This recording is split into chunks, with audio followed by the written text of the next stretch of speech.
Today on the Dirty Shop we are going to make a metal detecting pick, or just a pick if that's what you want. So here we go.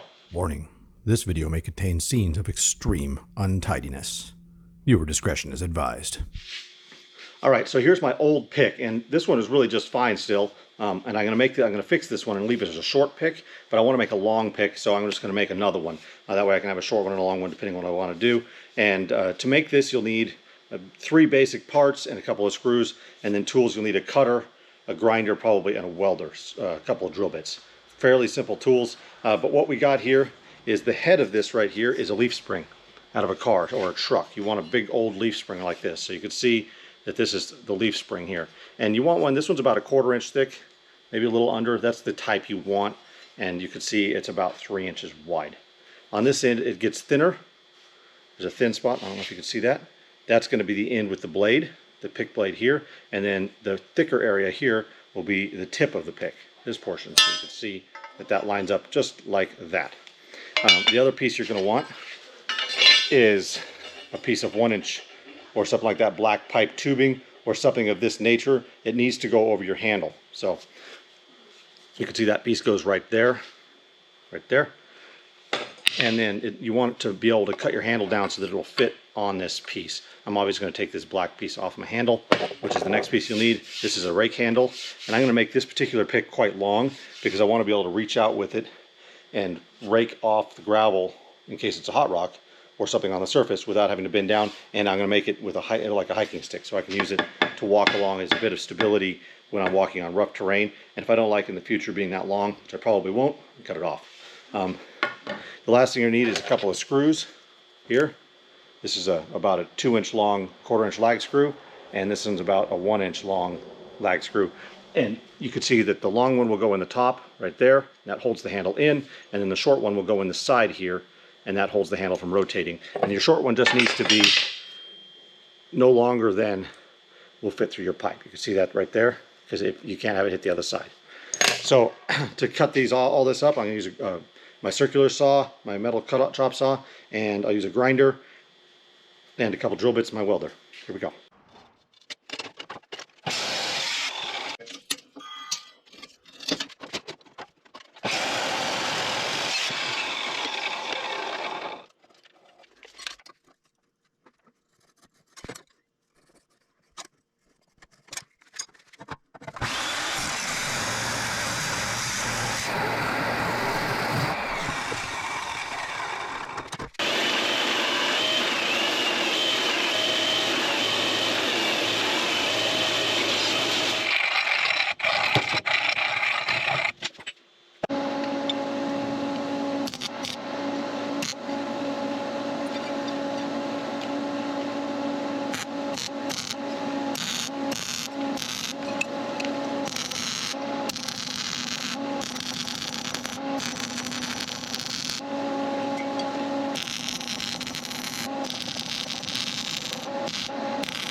Okay, so here's my pick done. See, I made this tip a little longer than my old one because I'm going to turn this one back and just leave this one as a short pick, so I'll put a new handle on it later. But this will be my short hand pick, and you can see the head length is less, right? So this one is about 1 inch. Oh, sorry, hold it up where you can see it. So this new one is about, I'd say, 2 inches longer total, about 1 inch on each side, maybe a little more. And obviously a little bit heavier, but I think it'll be a good solid pick.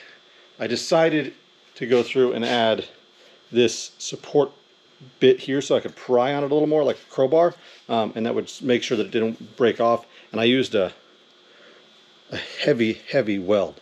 So I went over it once and then I re-welded it again by bringing my welder back and forth to really get a lot of metal. And then as soon as I finished welding it, I ran in and stuck it in the water, because the heat that you put into this from welding, you can actually see where it's darkened from welding, will take some of the temper out. And you don't want the temper to be taken out of the ends. So I ran in and dunked it immediately after I finished. Now you could paint this if you want to make it look all pretty, but I don't bother. I'm going to beat it up anyways. But now I've got a hiking stick, which is about the right length for like rough terrain. And then if I want to bend down and dig, I can dig without having to bend over and get to stuff. So let's go give this a try in the dirt. All right, here we are. We got our pick. We're out in the woods, out in the driveway here, just to give it a spin. Hopefully you can see where I'm digging at. It's hard to see if the camera's right. So I'm going to just dig up our weeds here. And can I use it one-handed? It's a little heavy to use one-handed, but it definitely digs pretty good. So yeah, I think that'll work pretty good. We'll try it out like this. If I don't like it, I'll cut it off.